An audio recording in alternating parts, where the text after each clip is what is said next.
Set करा आणि खाली बसून घ्या. सेट करा आणि बसा ना खाली. आणखी जरा चेक करा पाहिजे. आणि इथे जे आहे जी मंडळी आलेली आहेत आपल्या समोर,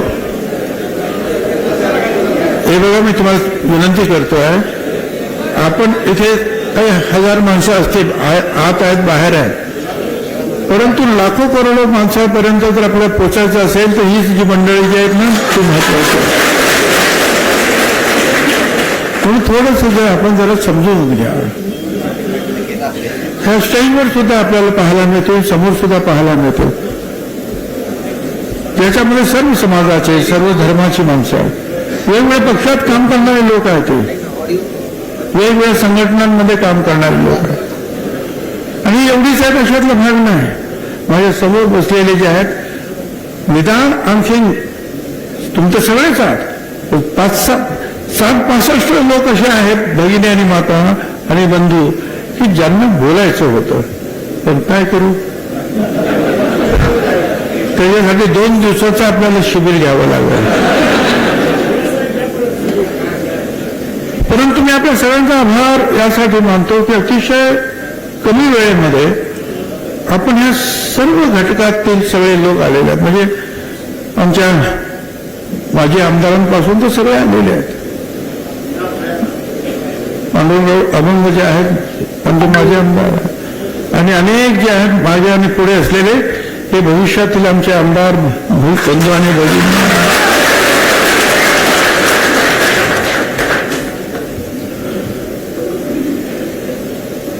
खरं तर काल मी नाशिकच्या लोकांना सुद्धा भेटलो आणि येवल्याला लासलगावला गेलो. लोकांच्या मनं जरा खिन्न होते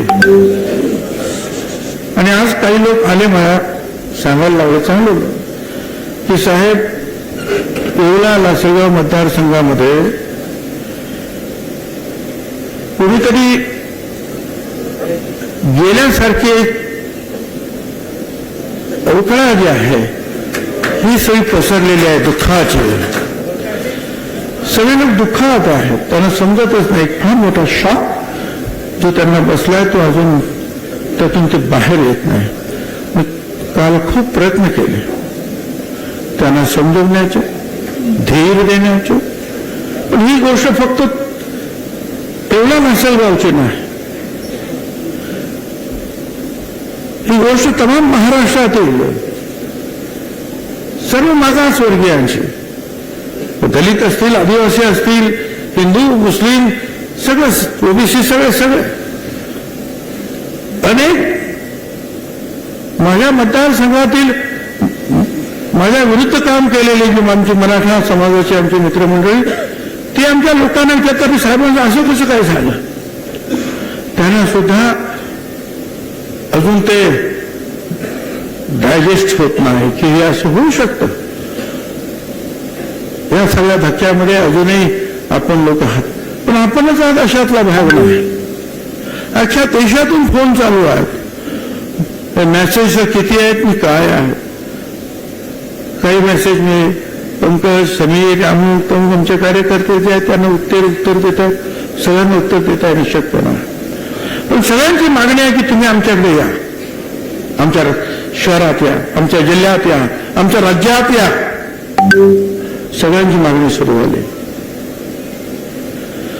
कधी कधी अशा काही गोष्टी होतात,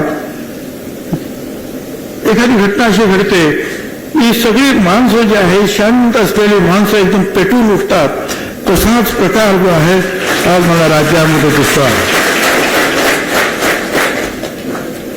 आपण जरी पेटून जरी उठलात तरी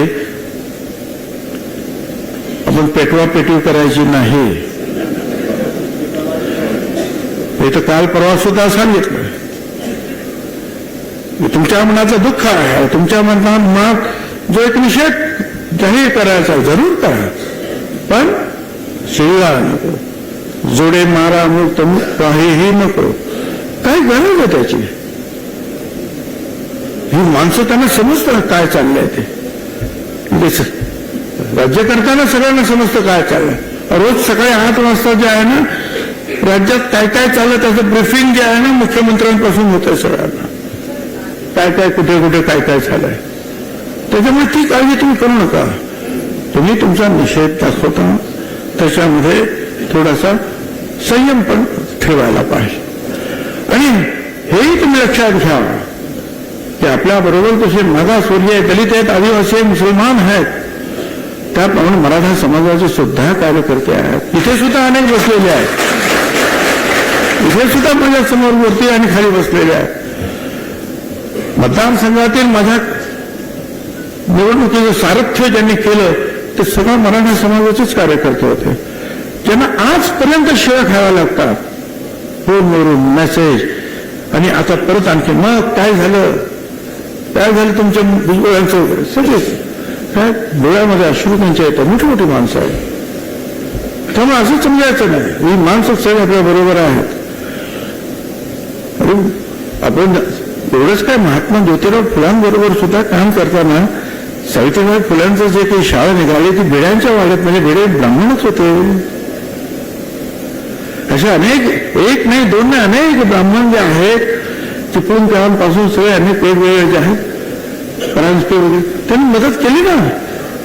पण काही लोकांची मनोवृत्ती जी अनेक लोकांची मनोवृत्ती जी कोत्या छोटी असते, थोडे तरी लोक त्याच्यामध्ये असे असतात की जे समजदार असतात, की त्यांना वाटतं की नाही हे बरोबर नाही, हे चूक आहे.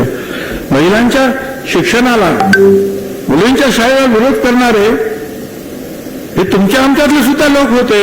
आणि कट्टर जे बाकीचे आपण जे म्हणतो ना ते सुद्धा होते. पण सपोर्ट करणाऱ्यामध्ये सुद्धा मुस्लिम धर्माची जे आमची फातिमा शेख सुद्धा होते. आणि त्याचबरोबर जे आहे आपल्या जागा देणारे जे आहेत ब्राह्मण समाजाचे लोक सुद्धा होते.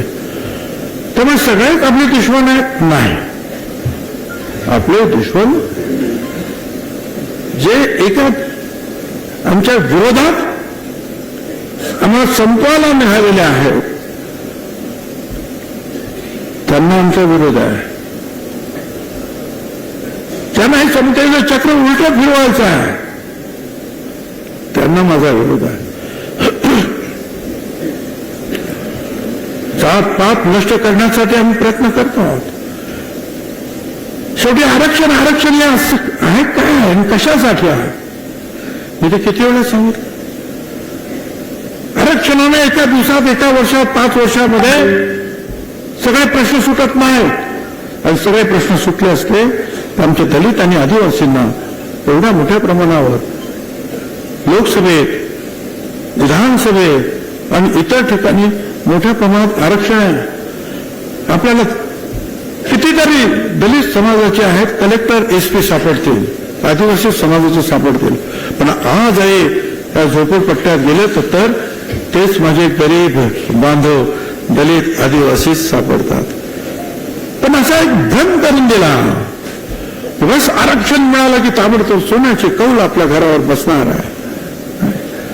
आरक्षणाचा हेतू बाबासाहेब आंबेडकरांपासून सगळ्यांचा होता.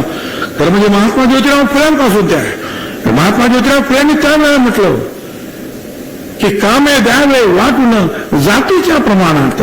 म्हणजे काय, सगळ्या जातींना जे आहे तुम्ही कामे वाटून द्या.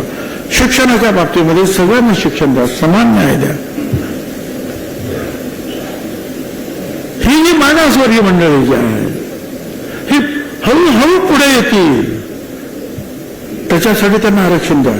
त्यातल्या काही लोक जे आहेत मोठ्या हुद्द्यावर जातील, आणखीन त्यांच्या बरोबर इतर लोक जातील. ही प्रक्रिया हळू होईल. 5000 वर्षातील या जातीचं जे त्रांगडं सगळं सुरू आहे या देशामध्ये आणि हजारो जाती ज्या आहेत त्यातल्या हजारो मागासवर्गीय, काही शेकडा असते कदाचित तिच्या पुढारलेल्या आहेत. पण हे जर बदलायचं असेल चित्र तर त्याला वेळ तर लागेल. आणि म्हणून हे आरक्षण आहे. पण बरं, मराठा समाजाला आपण कधी विरोध केला आरक्षणाला? आतापर्यंत 3 वेळा मराठा समाजाला वेगळं आरक्षण द्या म्हणून कायद्याचा मुद्दा विधानसभेत आला, मंत्रिमंडळात आला. छगन भुजबळने पहिला हात वरती करून की त्यांना आरक्षण द्या, वेगळं आरक्षण द्या त्यांना.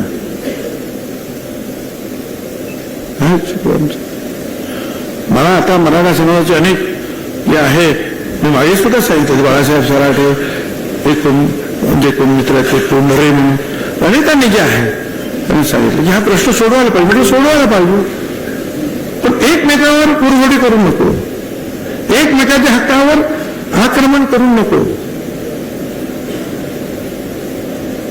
त्यातील एका पुढाऱ्याने तुम्हाला सांगितलं स्पष्टपणे, त्यात एका ठिकाणी जे आहे, जे आरक्षण जे आहे 128 मार्क्स मिळाले मराठा समाजाचे आरक्षण, त्याला ऍडमिशन मिळालं, त्या नोकरीत असेल, धंद्यात असेल, शाळेत असेल. पण कुणबी असलेला आमचा 128 पेक्षा जास्त असलेला 132चा मनुष्य आहे, त्याला नाही मिळालं. म्हटलं का?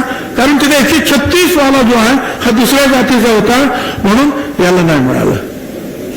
आम्ही तेच म्हणतोय ना, अरे 350 पेक्षा जास्त जातीमध्ये तुम्ही सगळ्यांनी जर आलात तर तुम्हालाही काही मिळणार नाही, इतरांचंही काही मिळणार नाही. वेगळं आरक्षण. आणि त्यातून त्यांना मग सांगण्यात त्यांचंच म्हणणं होतं की जो EWS म्हणजे इकॉनॉमिकल विगर सेक्शनसाठी 10% जे मोदी साहेबांनी दिलं ते जे आहे त्याच्यामध्ये मागच्या वेळेला जाहीर झालं 10% फक्त एकटा मराठा समाज 8.5% होता. एकटा मराठा समाज 8.5% होता. आणि तुम्हाला मी हेही सांगतो, हे मराठा समाजाचे 58 मोर्चे झाले शांततेनं. त्याच वेळेला गुजरातमध्ये पाटीदार, वरती गेल्यानंतर राजस्थान गुजर, जाट सगळे जे कापू, हे सगळी जी आंदोलन होती ही 10% आरक्षण दिल्यानंतर संपले, कारण त्याच्यामध्ये ती मंडळी जाऊन बसली. त्याचप्रमाणे मराठा समाजाची मंडळी सुद्धा यात जाऊन बसली. पण आता काय झालं? आता असं झालं, मराठा समाजाला वेगळं आरक्षण मिळालं म्हणून ते कुठेही जाऊ शकत नाही. ओबीसी समाज आणि दलित समाज त्यांचं आरक्षण त्यांना मिळालं म्हणून ते सुद्धा जाऊ शकत नाही. EWS मध्ये आहे कोण? 10% आहे कोण? कारण एका आरक्षण एकदा मिळालं तर दुसऱ्या आरक्षणात तुम्हाला घुसता येत नाही. आणि आज परिस्थिती आली अशी आहे की नुकसान होत आहे. हे त्यांचंच म्हणणं आहे की मराठा समाजाचं नुकसान. मी सांगितलं मग त्यांना सांगा ना, तुमचे जे नवीन नेते जे आहेत त्यांना समजून सांगा. मी तर तुमच्याबरोबर बसायला तयार आहे, मार्ग काढायला तयार आहे. पण आपण एक लक्षात ठेवा, आपण मराठा विरुद्ध नाही. आपण जे लोक आमच्यावर कुरघोडी करण्यासाठी प्रयत्न करतात, असे जे कोणी असतील त्या सगळ्यांना विरोध करणं हे तुमचं माझं काम राहणार आहे.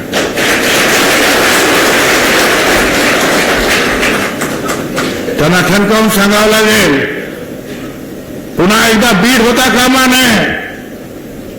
आमदारांची घरं जाळा, हॉटेल जाळा, शिक्षण संस्था जाळा, अजिबात होता कामा नये, सहन करता कामा नये. पण त्यावेळेला ते झालं.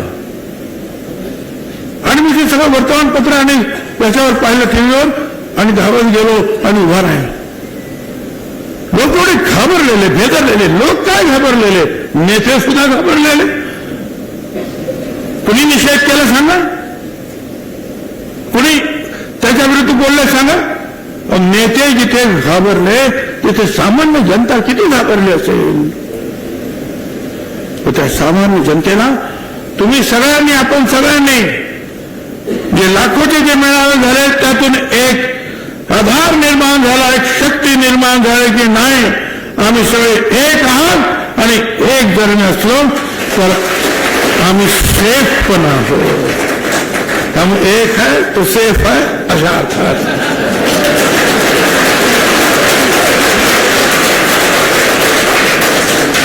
असा सेफ आहे आपण, सगळे हिंदू मुसलमान आम्ही सगळे सेफ आहोत. ओबीसीची मंडळी, मागासवर्गीय मंडळी एक असलो तर होय. मुस्लिम समाजामध्ये सुद्धा काही लोकांना माहीत नसेल. तर मीच त्याच्यामध्ये पुढाकार घेऊन हे आमचे जे आहेत ना शुभेर अन्सारी साहेब यांना माहिती आहे, दिलीप कुमारजी आले होते मंत्रालयात, त्यांनी सांगितलं भुजबल जी तुम माली समाज के हैं. मैं बोला हाँ. तो तुमको आरक्षण है? मैं बोला हाँ. तो मैं बागवान हूँ, मतलब माली हूँ, तो मेरे को क्यों नहीं है? मैं बोला बराबर है, तुम माली है तो तुमको मिलता है, तो मैं भगवान हूँ, बरोबर ना. त्यांनी मला सत्कार केला. मुझे कासार आहे, तिथे मणियार आहे, हे असे जे कुरेशी आहे तिथे खाटीक आहे. आणि त्यातल्या काही लोकांना मग त्यावेळेला पवारसाहेब पण म्हणायचे होते, पवारसाहेब होते की विलासराव होते, विलासराव होते. आणि म्हटलं की मग ठीक आहे, ते पण गरीब आहेत, त्यांना आम्ही कुणाला विरोध केला नाही. ज्या वेळा आरक्षण सुरू झालं त्यावेळी फक्त 250 जाती होते, आता 450 जाती आहेत. पण हे आम्ही लढलो.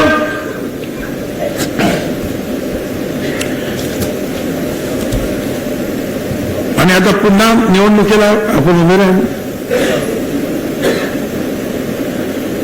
अनेक लोक जे आहेत लोकसभेला उभे आहेत, अनेक लोक आमचे जे आहेत विधानसभेला उभे आहेत. काय करावं तुम्ही? एकेका ठिकाणी 2-2 लोक आपले उभे आहेत. कोणी काय विचार? अरे असं नाही ताबडतोब होत ना. ताबडतोब जे आहे ही सगळी मंडळी जी आहे, तुम्हाला जर निवडून यायचं असेल तर त्या मतदारसंघामध्ये तुमचं मजबूत काम पाहिजे आणि त्याचबरोबर सर्व समाजाचा सपोर्ट पाहिजे. आणि त्याचबरोबर जर एखाद्या मोठ्या पक्षाचा सपोर्ट असेल तर ते अधिक चांगलं असतं. तर ही माणसं जी आहेत निवडून येतात, तर हे सगळं आपल्याला हळूहळू शिकावं लागेल. पण राजकारणात अजूनही मला असं वाटतं की आपली माणसं थोडीशी कच्ची दिसत आहेत. आणि जे निवडून येतात ते अजिबात एक शब्द बोलत नाही आपले माणसं.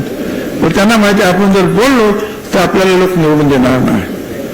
त्यांचं काही चुकतं असं मी समजणार नाही.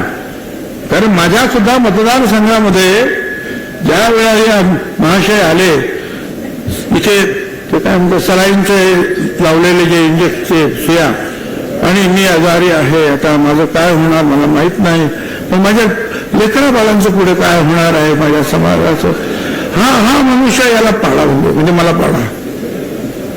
खूप प्रयत्न झाला, त्याचा परिणाम सुद्धा झाला.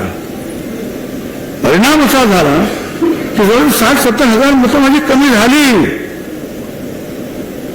तिथल्या सगळ्या लोकांनी, हिंदू मुसलमान, तर मराठा समाजाचे सुद्धा आमच्या लढवईत 5% का 10% काय असतील मतं ते आम्हाला पडलेच.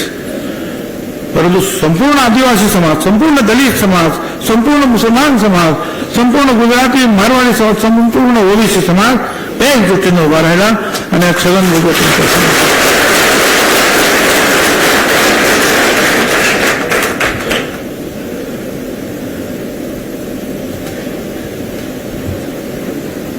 पण मी फक्त निवडून येणं किंवा मंत्री बनणं एवढंच माझं काही काम नाही आहे.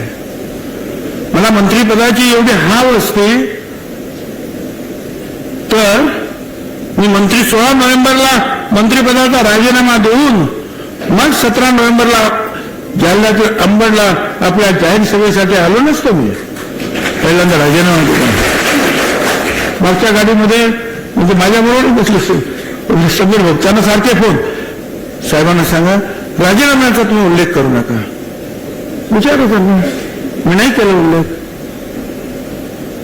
पण जे इंडिकेशन द्यायचं ते दिलं मी लढणार म्हणून. 2.5 महिन्यानंतर ज्या वेळेला एक सद्ग्रस्त माझ्याविरुद्ध काहीतरी अर्वाच्य बोलले त्यावेळेला मी सांगितलं मी राजीनामा दिला. नगरच्या मिटिंगमध्ये मी सांगितलं. प्रश्न जो आहे तो हा नुसता मंत्रिपदाचा नाही, प्रश्न तुमच्या अस्मितेचा आहे. श्रेष्ठत्व आम्ही कसं अनुभव हो तोही असतो, पण एखाद्या समाजासाठी घेऊन शेवटपर्यंत लढणारी माणसं आपल्याला पाहिजे. आणि ज्या वेळेला असं कळल्यानंतर जे आहे आश्चर्याचा धक्का सगळ्यांना बसणार. तर तुम्ही दुःखात राहायचं काही कारण नाही. एवढं सांगतो, कभी डर न लगे, कभी डर न लगा मुझे फासला देखकर, मैं बढ़ता गया रास्ता देखकर. खुद ही खुद नजदीक आती गई मंजिल, मेरा बुलंद हौसला देखकर. हौसला तुम्हारा बुलंद हो.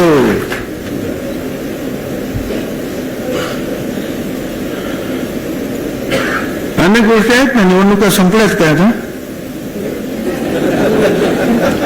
अरे निवडणूक आहेत ना आता परत. महानगरपालिका आहे, नगरपालिका आहे, जिल्हा परिषद आहे, पंचायत समिती आहे. याच लाडक्या बहिणीच्या बरोबरीनं ह्या ओबीसी समाजानं जे आहे ते प्रचंड बहुमत जे आहे महायुतीला मिळवून दिलेला. जा विचारा तिकडे आमदारांना. काही लोकांना भ्रम आहे की आमच्या फक्त लाडक्या बहिणी. पण लाडक्या बहिणी फक्त लाडक्या बहिणी नाही ना, याही गोष्टी आहेत ना तिथे. महत्वाचं हे आहे. उलट काही लोकांचं म्हणणं की नाही हे एक नंबरला आहे आणि मग लाडक्या बहिणीची शक्ती आहे. पण ज्या शक्ती ते आता मी म्हणजे इतर जे आहेत आमचे ओबीसी आमदार आहेत तिथे मंत्री झालेले, त्यांच्याबद्दल मी स्वतः काही कमेंट करणार नाही. इतरांनी ती कमेंट केलेली आहे. परंतु होकल मनुष्य पाहिजे आम्हाला. होकल लीडर्स पाहिजेत, होकल मंत्री पाहिजेत, ते आमच्या साठी लढतील, आमच्यासाठी बोलतील. आणि एक लक्षात घ्या,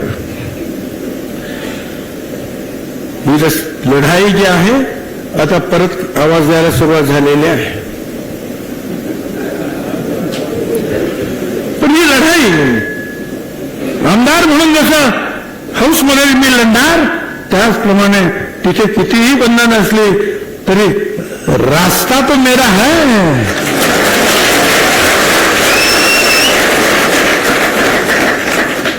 रस्त्यावरती लढाई आम्ही घेऊन जाऊ.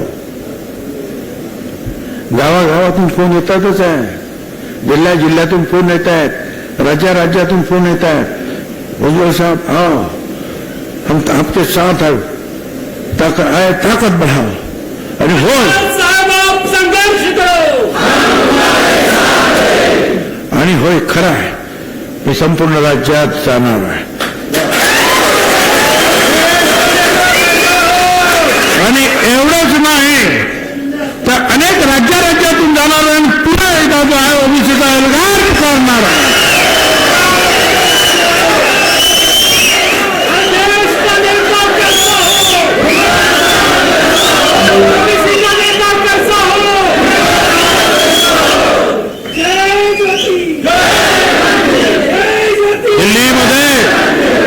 दिल्लीमध्ये रामलीला मैदान भरवलेलं सगळ्यांनी पाहिलं. अधिवेशन सुरू होतं. सगळ्या राजस्थान पासून मुंबई सगळं बिहार सगळं किती लोक आहेत. अख्खं मैदान पाऊस पडला तरी बसले त्याच्यामध्ये. पटना बिहार 7 लाख लोकांचं मैदान आहे, गांधी मैदान. फक्त जयप्रकाश नारायण साहेबांचं सभागृह, इंदिराजीची बांगलादेश आणि पाकिस्तान तुटल्यानंतर ती सभा आणि आपल्या महात्मा फुले समता परिषदेची सभा.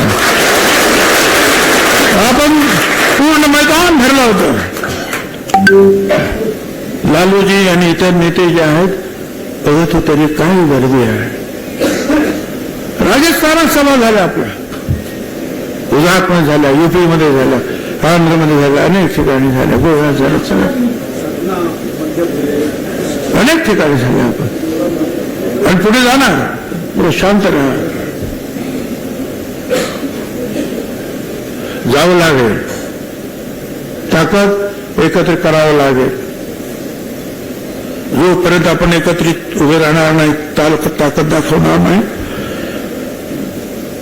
तोपर्यंत आपलं ते काही लोकांचं आपल्याबद्दल काही वेगळंच मत झालेलं आहे असं वाटायला लागलंय मला. हे काय भुजबळ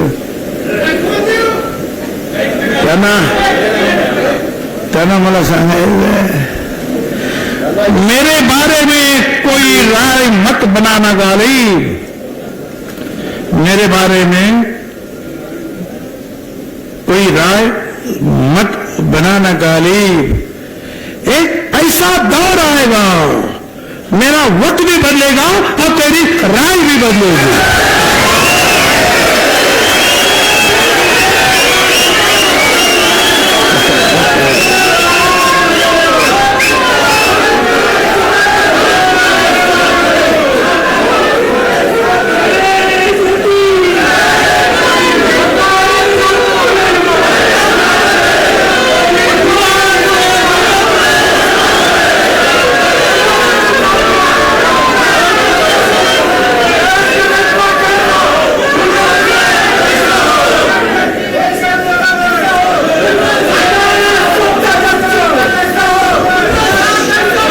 आता थोडस जे आहे जी घटना थोडक्यात सांग. सगळ्यांनी ती घटना सगळ्यांना माहिती झालेली, काय काय झालं ते सगळ्यांना माहिती आहे. पुन्हा एकदा थोडक्यात सांगतो की यातील काही वक्त्यांनी ते बोलून सुद्धा असं मोदी साहेबांनी, अमित शहा साहेबांनी ज्यावेळेला प्रत्येक मतदारसंघ कुणाला द्यायचा याची चर्चा झाली त्यावेळेला नाशिक आल्याबरोबर त्यांनी सांगितलं इथं भुजबळ उभे राहतील. शिंदे साहेबांनी सांगितलं, शिंदे होते तिथे, फडणवीस होते, अजित पवार वगैरे सगळे होते. तर त्यांनी सांगितलं की आमच्या इथे सिटिंग कॅन्डिडेट आहे. शिंदे साहेब म्हणाले, तर त्यांनी सांगितलं की नाही त्यांना माझ्याकडे पाठवून द्या, मी त्यांना समजावतो. त्याच्यानं सगळे गप्प बसले. होळीच्या दिवशी मी आणि समीर नाशिकला यायला निघालो. अर्ध्या वाट्यातून प्रफुल्लभाई पटेल, तटकरे आणि अजितदादा यांचा निरोप ताबडतोब अजितदादांच्या घरी या म्हणजे देवगिरीला. आम्ही गेलो, म्हटलं काय झालं अचानक तेवढं. पुणे असं झालं, रात्री 3 वाजेपर्यंत मिटिंग होती. आम्ही राहिलो उशिरा आणि आता तोपर्यंत 1 वाजला होता. तर हा असा निरोप आहे. म्हणजे काय मी तर तिकीट मागितलं नाही, तर उन्हात आम्ही कुठे जाऊ मात्र बघायला. पण नाही म्हणून तुम्हालाच उभं राहा. म्हटलं समय बोललं उभं राहा. नाही तुम्हालाच उभं. त्यांनी सांगितलं आम्ही काय करणार. मग म्हटलं 24 तास द्या, उद्या येतो. दुसऱ्या दिवशी गेलो, म्हटलं बाबा मला नको तुम्ही. तेवढे अजिबात तिथे काही चालणार नाही, तुम्हालाच उभं राहावं लागेल. आणि तुम्हाला उभं राहायचं नसेल तर तुम्ही दिल्लीला जाऊन सांगा. बरोबर ठीक राहतो उभं. आलो नाशिकमध्ये, सगळ्याच समाजाशी, सगळ्याच धर्माशी, सगळ्याच घटकांशी चांगले संबंध आपले. प्रचंड कामाचा हे जे काय उभं केलेलं आहे आपण या नाशिकमध्ये, रस्ते असतील, फ्लायओव्हर असतील, एअरपोर्ट असेल, कुणीकडे ट्रॉली असेल किंवा आणखी बोट क्लब असेल, काही काही असेल ते सगळं आता पुन्हा एकदा नाशिकमध्ये जे आहे डेव्हलपमेंट आम्ही करणार. साहेब तुम्ही उभे राहा, निश्चितपणे तुम्हाला मोठं पद तिकडे सुद्धा मिळेल आणखीन, आणि जास्तीत जास्त आपल्याला योजना मिळतील. अरे 1 आठवडा गेला माझं नावच पण येईल ना, 2 आठवडे गेलं नावच नाही ना, 3 आठवडे झाले नावं संपायची पाळी आली तरी नाव 4 आठवडे झाले. आता शेवटी 2, 4, 5च राहिले होते जाहीर व्हायचे. मी म्हटलं बस आता किती थांबायचं, मला करा. मी तर मागितलं नव्हतं, तुम्ही सांगितलं मी उभं राहिलो. उभं राहण्याची तयारी केली आणि वाट बघतोय. मी काही सहन करणार नाही. मी स्वतःहून जाहीर केलं की मी उभं राहत नाही. पण त्यावेळेला त्या दिवशी कोणीही काही सांगितलं नाही मला की नाही भुजबळ साहेब तुम्ही उभे राहणार आहात. नाही बोलले. 10 दिवसाने मग बोलायला लागले. मग भुजबळ साहेबांनी घाई केली. अरे मी घाई केली तर ठीक आहे, मग तुम्ही पण घाई करायची होती ना ताबडतोब सांगायची. घाई केली म्हणून सांगतात बरं ठीक आहे जाऊ द्या.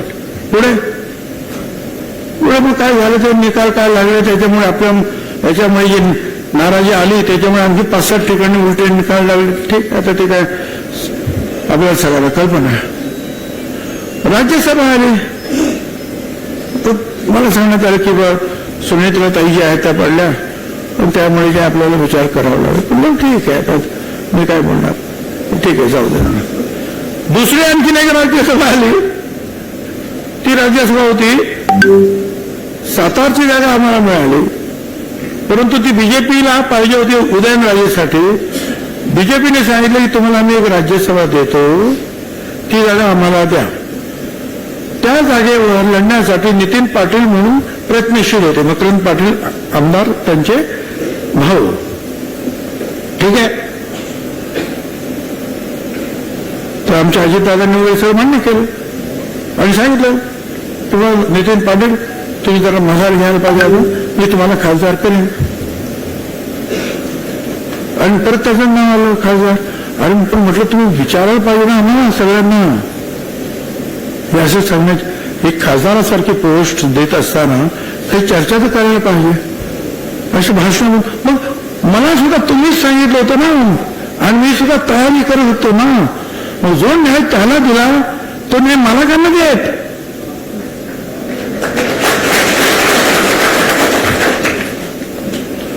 काय घर की मुर्गी दाल बराबर काय?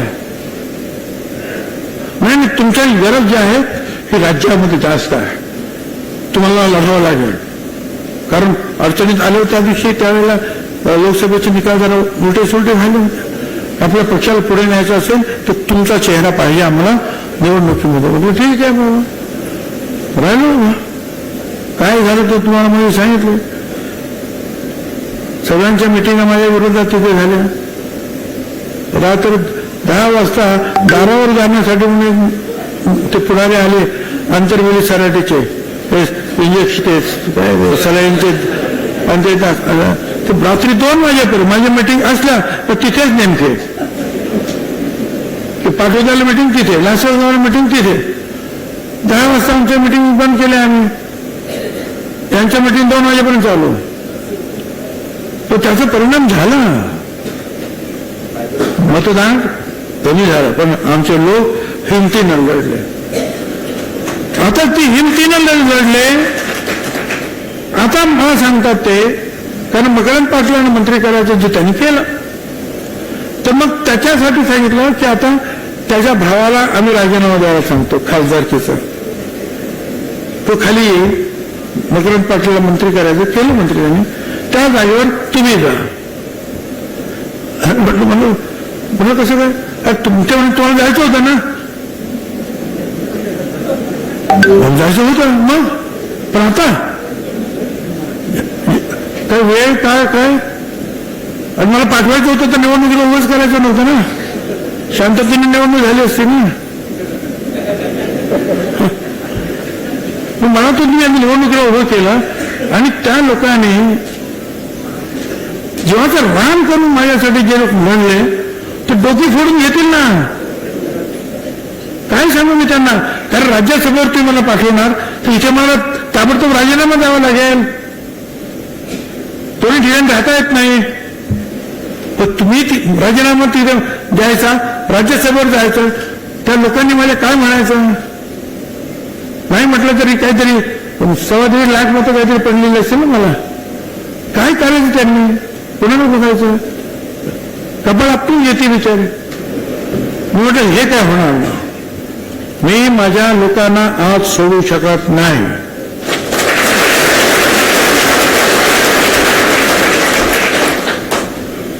प्रफुल्लभाईंनी पण सांगितलं, त्यांनी मध्यस्थी केली, त्यांनी निरोप आणला, समोरकडे माझी चर्चा झाली. आम्ही तेच सांगितलं, म्हणजे ठीक आहे ते म्हणाले बरोबर आहे तुमचं म्हणणं.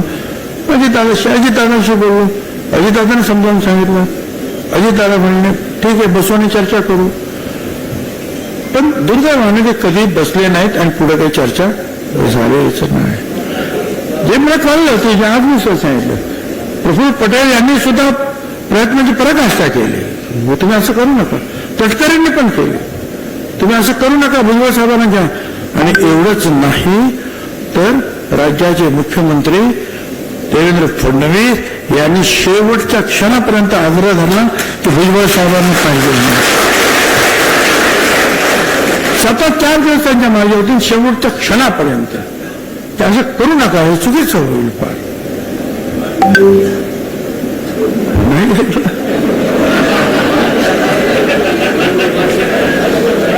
ठीक आहे, आता हे जे झालं ते झालं. कोणी केलं, काय केलं, उलटे सुलटे प्रश्न विचारण्यात काय अर्थ नाही. मग यांनी केलं का, त्यांनी, कोणीही नाही. कोणी बाहेरच्या नेत्याला दोष देण्यात अर्थ नाही. कारण प्रत्येक पक्षाचा जो नेता असतो आणि विधानसभेतील नेता असतो तो त्या विधानसभेतील प्रश्नाची जे काय असेल ते निर्णय तो घेत असतो. कोण म्हणतो त्या पक्षातील का कोणी सांगितलं का, कोण म्हणतो ह्या पक्षातील कोणी कोणी सांगितलं नाही. उलट सगळ्यांचे मला फोन आले, असं कसं काय झालं. त्या दुसऱ्या पक्षाचे सगळे जे आहे त्यांच्या कॉमेंट आल्या की हे काय, असं कसं काय होऊ शकतं. म्हणजे काँग्रेस पक्षाचे तेच आले, पवार साहेबांच्या पक्षाचे आले, आणखीन काय म्हणलं उद्धव ठाकरेंचे जे आले, ते जाऊ द्या. बावनकुळे तो आमचा बीजेपीचा अध्यक्ष, तो सुद्धा ओपनली जे आहे, उघडपणे जे आहे सांगतो. आता काय करायचं, मला एवढंच सांगायचं की ठीक आहे, प्रश्न माझ्या आमदार मंत्रिपदाचा नाही. प्रश्न जो आहे, हे जे सगळे प्रश्न जे आहेत समाजाचे जे उभे राहतील त्यावेळेला संरक्षणाची ढाल कोण उभी करणार आहे, कोण करणार.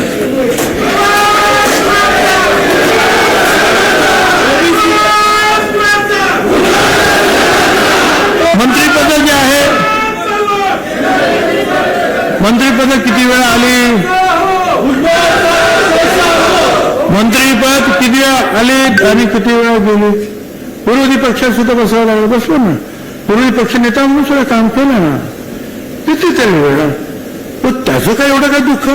पण आता सरकार एवढं सगळं उभीसून दिल्यानंतर हे असं का, हा प्रश्न जो आहे राज्यातील आणि देशातील सुद्धा अनेकांना पडलेला आहे की का असं आहे. हा प्रश्न आहे की का, कशासाठी, याच्या पाठीमागे हेतू काय तुमचा, काय हेतू आहे असा, काय बिघडलं असं.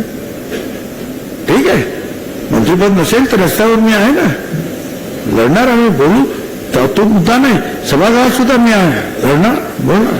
परंतु एक जे आहे अवहेलना करण्याचं शल्य जे आहे ते मनामध्ये जे डाचतंय, ते असं का, कोणासाठी. मला आपल्याला एवढं सांगायचं, अनेकांनी जे आहेत काही सूचना सुद्धा केल्या, असं करा, तसं करा, येऊन करा, तेऊन करा, सगळ्यांशी चर्चा करायला लागली. मी आता परत उद्या परवा मुंबईला जाणार आहे. मुंबईला तुम्हाला सगळ्यांना कल्पना आहे, आपले बाकीचे जे काही ओबीसीचे जे लिडर्स आहेत, एल्गार मधले लिडर्स आहेत, त्यांचे फोन येत आहेत, आम्हाला भेटायचं, आपण चर्चा करायची. त्यांच्याबरोबर चर्चा करावी लागेल, देशातील राज्यातील इतर काही लोकांवर चर्चा करावी लागेल आणि नंतर जे काय ते आपल्याला कदाचित पाऊल उचलावं लागेल. घाई करून जे आहे ते प्रश्न सुटत नाही. कुठेही घाईने उडी मारण्यात अर्थ नाही आहे. त्याच्यासाठी विचारपूर्वक जे काय करायचं ते करीन आणि त्यावेळेला तुमची साथ मला पाहिजे आहे. त्यावेळेस तुम्हाला सोडून विचार बरोबर विचार.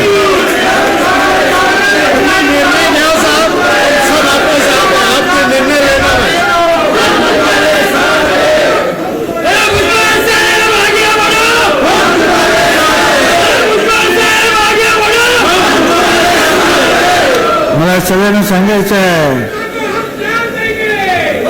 मैं आज सगळ्यांना सांगू इच्छितो, मैं मौसम नहीं हूं जो पल में बदल जाऊं, मैं मौसम नहीं हूं जो पल में बदल जाऊं, मैं इस जमीन से दूर कहीं और ही निकल जाऊं, मैं मौसम नहीं हूं, मैं बदल जाऊं, मैं उस पुराने जमाने का सिक्का हूं, मुझे फेंक न देना,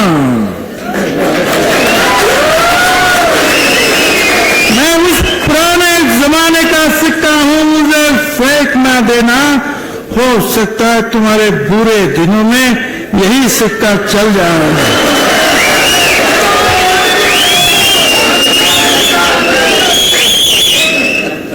आपल्याला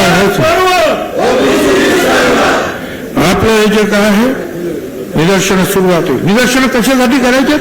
लोकांमध्ये जागृती निर्माण करण्यासाठी, मुख्यतः शक्ती एकवटण्यासाठी. या निखाऱ्यावर जी राग पसरलेली आहे त्याच्यावर फुंकार मारून परत एकदा ते निखारे प्रबलित करण्यासाठी, पेटवण्यासाठी ती निदर्शनं पाहिजे.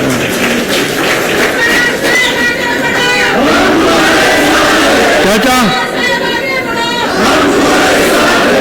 ते थांबणार नाही, पण त्याचबरोबर संयमाने सगळं करायचं. म्हणजे जास्त अपमान करायचा नाही. आपलं दुःख आपलं निर्धार व्यक्त करायचं. मगाशी सांगितलं तुम्हाला जिथे जिथे मला आता आमंत्रण त्या ठिकाणी मी जाणार आहे. काळजी करायचं काय, मी आहे मंत्रिपदावर नसलो तर मी तुमच्या बरोबर आहे.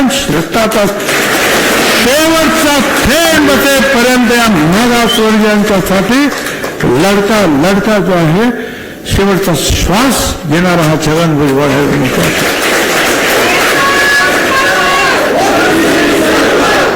कुठल्याही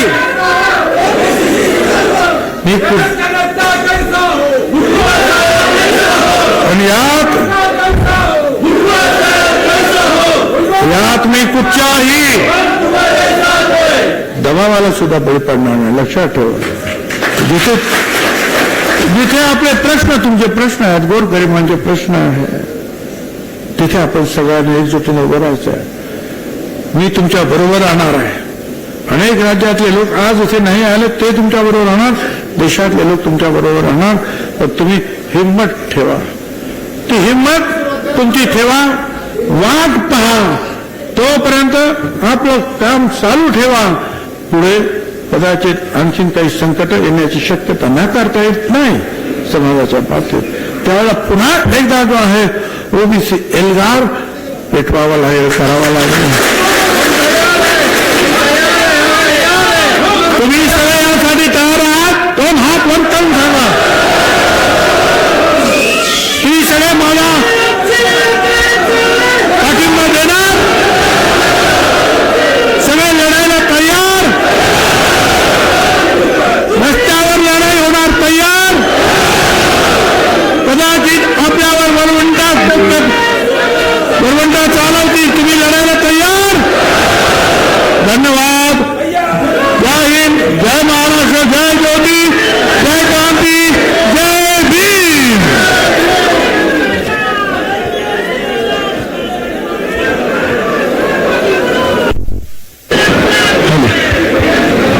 हे पहा, सगळ्यांना विनंती आहे, कृपया जेवण केल्याशिवाय